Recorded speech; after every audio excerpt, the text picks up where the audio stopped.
한국 인터넷 커뮤니티에서는 종종 무서운 이야기들이 화제가 되곤 합니다. 이것은 그런 이야기들 중 하나로 읽는 이를 소름 끼치게 하는 오래된 이야기를 기반으로 작성되었습니다. 몇 년 전 김나연 씨는 서울 외곽에 위치한 한 작은 동네로 이사를 갔다. 그녀는 번잡한 도시 생활에서 벗어나 조용한 곳에서 새로운 시작을 하고 싶었다. 동네는 조용하고 평화로워 보였으며 그녀는 곧 이곳에서 적응할 수 있을 것이라고 생각했다. 하지만 이사를 온 첫날 밤 나연 씨는 깊은 잠에 빠지기 어려웠다. 주변이 너무 조용해서 오히려 불안감이 들었던 탓일까? 계속 뒤척이던 그녀는 새벽 2시쯤이 되어야 겨우 잠들 수 있었다. 그런데 그날 밤 그녀는 꿈을 꾸기 시작했다.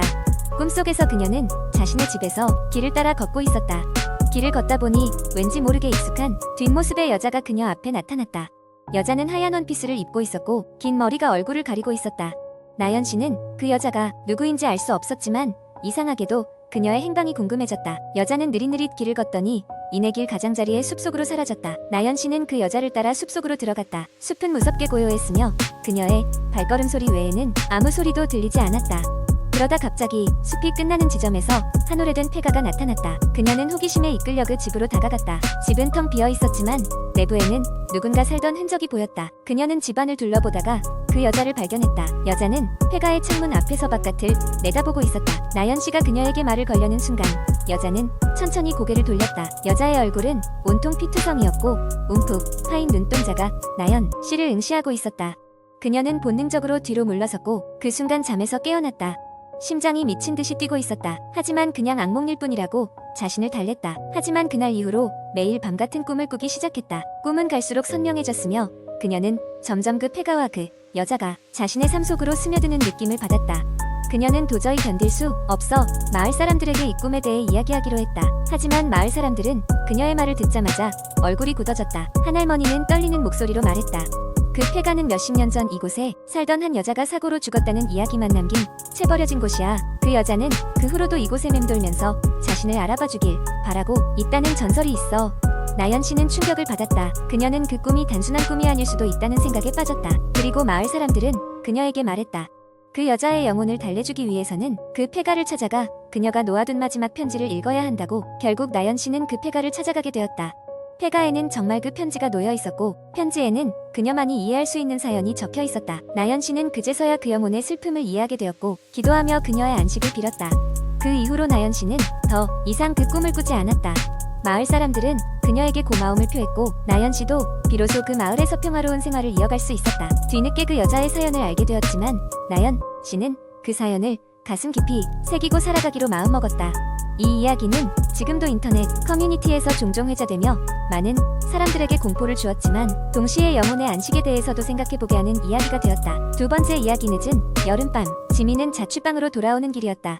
대학교 캠퍼스 주변을 걸으며 가로등 밑으로 길어진 자신의 그림자를 보며 생각에 잠겨 있었다. 그날 밤에는 이상하게도 발걸음이 무겁게 느껴졌다. 멀리 보이는 아파트의 불빛들이 흐릿하게 흔들리는 것처럼 보였다. 아파트에 도착해 엘리베이터를 타고 올라가는데 거울에 비친 자신의 모습이 어딘가 기분 나쁘게 느껴졌다. 잠시 거울을 똑바로 쳐다보자 자신의 얼굴이 아닌 낯선 여자의 얼굴이 비치고 있었다. 지민은 깜짝 놀라 눈을 비비고 다시 보았다. 평소와 같은 자신의 모습으로 돌아와 있었지만 이상한 섬뜩함이 온몸을 휘감았다. 방에 들어와 문을 잠그고 난 후 지민은 그대로 침대에 누워 휴대폰을 확인했다. SNS에는 오늘 밤 캠퍼스에서 이상한 여자가 봤다는 목격담이 올라와 있었다. 평범한 차림새의 여자였지만 뒤를 돌아보면 얼굴이 없었다는 내용이었다. 지민은 오늘 본 거울 속 모습을 떠올리며 등골이 오싹해졌다. 설마 그 여자였을까? 그 밤은 쉽게 잠을 이룰 수 없었다. 피곤한 눈꺼풀을 무겁게 감으면서도 어쩐지 계속 거울을 확인하게 되었다. 거울에 비친 새벽의 푸르스름한 자신의 모습이 너무도 낯설게 느껴졌다. 그날 이후 이상한 일이 계속되었다. 집에 혼자 있어도 누군가 따라오는 것 같은 기분, 잠결에 들리는 낯선 숨소리. 어느 날 밤 자다가 문득 잠에서 깨어났을 때 방문 틈새로 들어오는 희미한 불빛 속에서 누군가 문 앞에 서 있는 것처럼 보였다. 심장이 쿵쾅거리며 불을 켠 순간 아무도 없었다는 것을 확인했지만 불안감은 가라앉지 않았다. 결국 지민은 이 모든 것이 환각이나 스트레스로 인한 것일 거라고 했어 자신을 다독였다. 그러나 어느 날 친구와 함께 사진을 찍고 확인하던 중 지민의 등 뒤로 누군가 흐릿하게 찍혀있는 것을 발견했다. 얼굴이 없는 여자의 모습이 어렴풋이 보였다. 친구는 장난이라고 웃어넘겼지만 지민은 직감적으로 알 수 있었다. 그 여자는 여전히 자신을 따라다니고 있다는 것을. 그로부터 며칠 후 지민은 용기를 내어 캠퍼스 내의 한 교수님께 이 이야기를 털어놓았다. 그 교수님은 오래된 사진 한 장을 꺼내어 보여주셨다. 캠퍼스 건물 중 하나에서 찍은 사진으로 그곳에서 오래전 사고로 숨졌다는 한 여학생의 모습이 흐릿하게 담겨 있었다. 그 사진 속 여학생과 지민이 본 얼굴 없는 여자는 분명 동일한 사람이었다.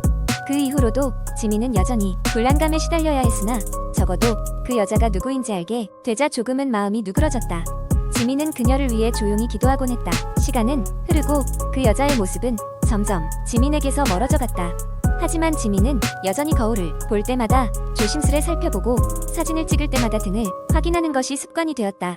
모든 것은 과거에 묻혔지만 가끔씩 지민의 꿈속에 나타나는 여자는 언제나 침묵으로 자신의 이야기를 들어줄 사람을 찾는 것처럼 보였다.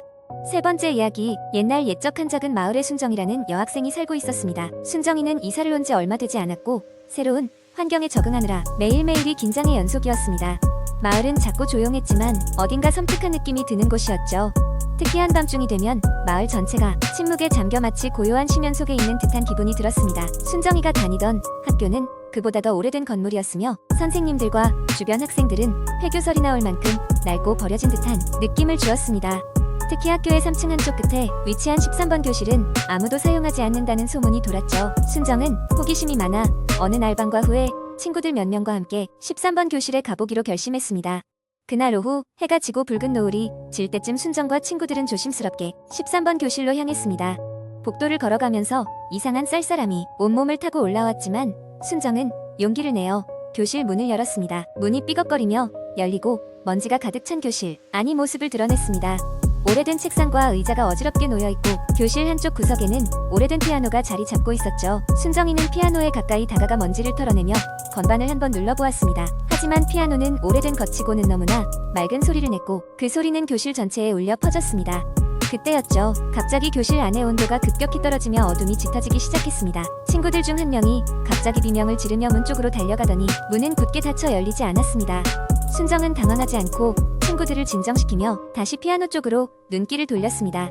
피아노 위에는 아무도 본 적 없는 옛날 교복을 입은 여학생의 사진이 놓여 있었습니다. 그녀의 눈은 이상할 정도로 생생하게 그려져 있었고 순정은 그 눈이 자신을 응시하는 듯한 착각에 빠져들었습니다. 갑자기 교실 전체에 피아노 소리가 울리기 시작했습니다. 분명 아무도 건반을 치지 않았음에도 불구하고 혼자 연주하는 것처럼 익숙한 멜로디가 흘러나왔습니다. 친구들은 공포에 질려 떨었고 교실 밖으로 나가려고 필사적으로 문을 두드렸습니다. 하지만 순정은 이상하게도 피아노 소리에 끌려 한 걸음 피아노 쪽으로 다가갔습니다. 그 순간 피아노 건반이 멈추고 교실 안은 다시 고요해졌습니다.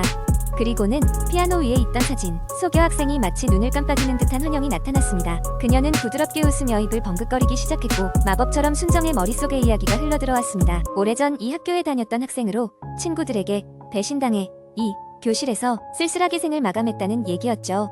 순정은 그녀의 안타까운 사연의 마음이 아팠고 이 교실과 마을에 얽힌 진실을 알게 되자 그 소녀의 한을 풀어주고 싶었습니다.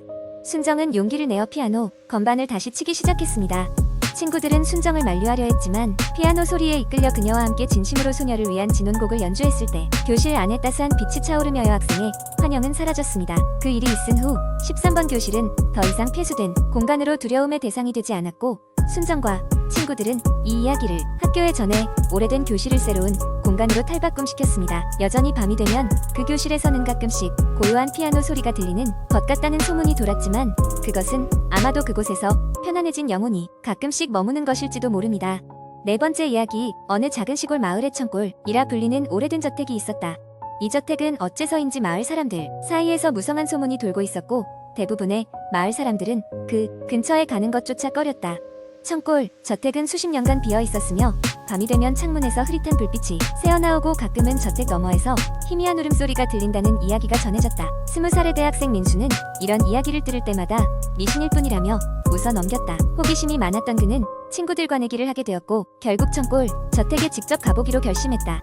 주말이 되자 민수는 내기에 응한 두 명의 친구인 지훈과 서영과 함께 저택으로 향했다. 저택에 도착한 그들은 오래된 담쟁이 덩굴이 벽을 뒤덮고 있는 것을 보았고 문은 녹슬어 삐걱거리는 소리를 내며 열렸다. 그들은 저택 안으로 조심스럽게 걸음을 옮겼다. 내부는 오래된 가구들과 함께 먼지가 두껍게 쌓여 있었다. 벽에는 과거 저택에 살았던 가족의 사진들이 있었지만 이상하게도 모든 사진에서 사람들의 얼굴은 흐릿하게 보이지 않았다. 세 사람은 거실을 지나 긴 복도를 따라 걸어가며 저택을 구경했다. 복도 끝에 있는 커다란 문을 열자 넓지만 텅 빈 방이 나왔고 방 중앙에는 낡은 피아노가 자리 잡고 있었다. 민수는 무작정 피아노 덮개를 열고 건반을 두드려 보았지만 소리는 나지 않았다. 민수가 키를 더 힘주어 눌렀을 때 갑자기 피아노 뚜껑이 스스로 닫히며 큰 소리를 냈다.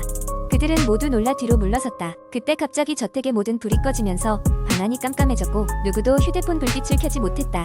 당황한 그들은 서로를 부르며 손을 뻗었지만 손에 닿는 것은 아무것도 없었다. 어둠 속에서 희미하지만 분명한 발자국 소리가 들리기 시작했다. 발자국 소리는 점점 다가오는 듯했으며 멀어지지 않았다. 그러더니 어디선가 흐느끼는 소리가 들려왔다. 서영은 그 소리를 듣고 겁에 질려 문 쪽으로 뛰어나갔고 지훈과 민수도 그녀를 뒤따랐다. 그들이 복도를 달려나가려고 할 때마다 뭔가가 발목을 잡는 듯한 느낌이 들었지만 보이는 것은 없었다. 세 사람은 결국 저택을 빠져나오게 되었다. 뒤돌아보니 저택 창문에서는 다시 어렴풋한 불빛이 일렁이고 있었다. 그날 이후 그들은 다시는 저택 근처에도 가지 않았다. 마을 사람들은 그들이 겪은 일을 들으며 고개를 끄덕였고 창골, 저택에 얽힌 소문은 더욱 확고해졌다. 몇 년이 지나 민수는 그 일을 잊지 못하고 있었던 어느 날 인터넷 커뮤니티에서 우연히 한 글을 보게 되었다. 그 글은 자신과 똑같이 청골 저택에서 겪은 일을 상세히 적어놨고 댓글에는 자신도 비슷한 일을 겪었다는 사람들의 이야기가 잔뜩 달려 있었다. 그중 하나는 저택의 이전 주인 가족이 피아노를 사랑했던 딸을 잃고 난 후 저택을 떠났다는 이야기를 적고 있었다. 그 딸의 영혼이 아직도 집에 남아 피아노를 치고 싶어 한다는 것이었다. 민수는 소름이 끼쳤다. 그날 밤 그들이 듣던 발자국 소리와 흐느낌은 과연 무엇이었을까? 그는 이제껏 잊고 지냈던 그날의 공포가 다시금 되살아나는 걸 느끼며 글을 읽어 내려갔다.